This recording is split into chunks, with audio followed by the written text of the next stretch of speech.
Hello students, स्वागत है आपके अपने YouTube channel physics scope by Chetan sir. और आज मैं आपके लिए बहुत अच्छी बात लेके आया हूँ। 12th आरबीएससी वालों का फिजिक्स का एग्जाम है 8 तारीख को, और काफ़ी सारे बच्चे इसको लेके बहुत टेंशन में हैं। सीबीएसई का पेपर देखने के बाद वो थोड़ा सा डरे हुए हैं।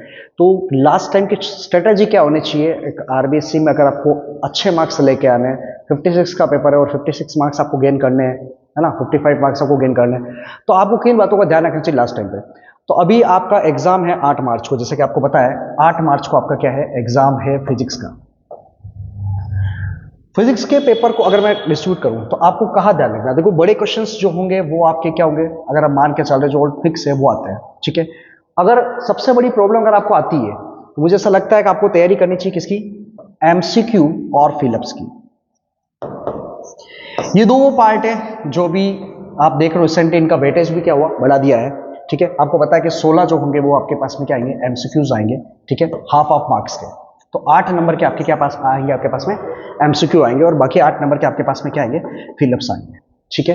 तो अब आपको क्या करना है कि लास्ट टाइम में जितनी भी आप अगर बात करते हो, आपके जितनी भी यूनिट्स है, ठीक है, जितनी भी आपकी अगर फिजिकल क्वांटिटी जितनी भी है, जितनी भी उनकी एमएलटी है, उनको आप देखें, ठीक है।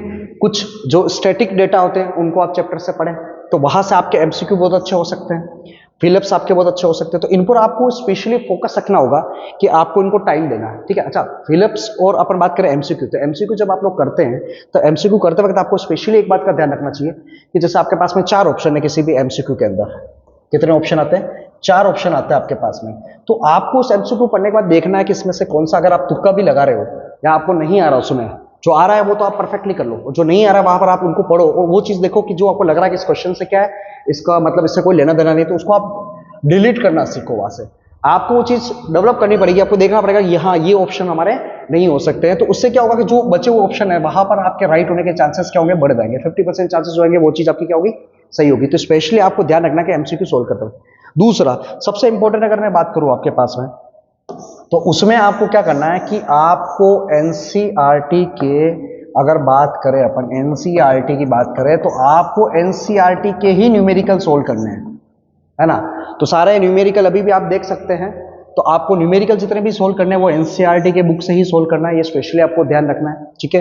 जब आप ये कर लेते हैं तो एक बार आप अपनी कॉपी में शॉर्ट नोट्स में सारे के सारे क्या कर लो, डेरिवेशन वाला पार्ट आप बना सकते हो। जितने भी इंपॉर्टेंट डेरिवेशन है अगर आप बात करते हो तो वो सारे के सारे आप क्या कर सकते हो, एक कॉपी में शॉर्ट नोट में आप लिख सकते हो, ठीक है। अगर कुछ चैप्टर अगर आप डाउट है, आपने साल भर ढंग से नहीं पढ़े, तो लास्ट में जब 8 तारीख का आपका एग्जाम है तो 2 दिन पहले आप उन चैप्टर को बिल्कुल हाथ मत लगाना जिनको आपने ढंग से नहीं पढ़ा है। आप केवल रिवीजन पर फोकस करना, केवल आपको किस पर फोकस करना, रिवीजन। तो अभी 1 या 2 दिन अगर आप चाहो तो आप क्या कर सकते हो, उन चैप्टर को ले सकते हो जिसमें आपको क्या है, थोड़ी सी तकलीफ आ रही हो, तो आप उसे पढ़ सकते हो, या फिर उसमें से आप इंपॉर्टेंट क्वेश्चन पढ़ सकते हो। तो जितने भी इंपॉर्टेंट टॉपिक है आप बचे हुए चैप्टर से क्या कर सकते हो, पढ़ सकते हो। तो स्पेशली आपको टाइम मैनेजमेंट का ध्यान रखना चाहिए, और सबसे बड़ी बात होती है आपको अपने ऊपर क्या करना चाहिए, विश्वास रखना चाहिए, और पेपर पैटर्न को समझ के जाइए। बस इतना सा है कि आप एमसीक्यू और फिलिप्स को करते वक्त एक बात का स्पेशली ध्यान रखें कि उसको थोड़ा टाइम दें।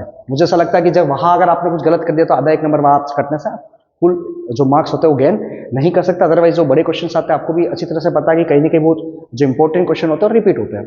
और न्यूमेरिकल स्पेशली आपको ध्यान रखना कहाँ से आपको करना है, एनसीईआरटी से। आई होप आपको अच्छा लगा होगा। Thank you so much.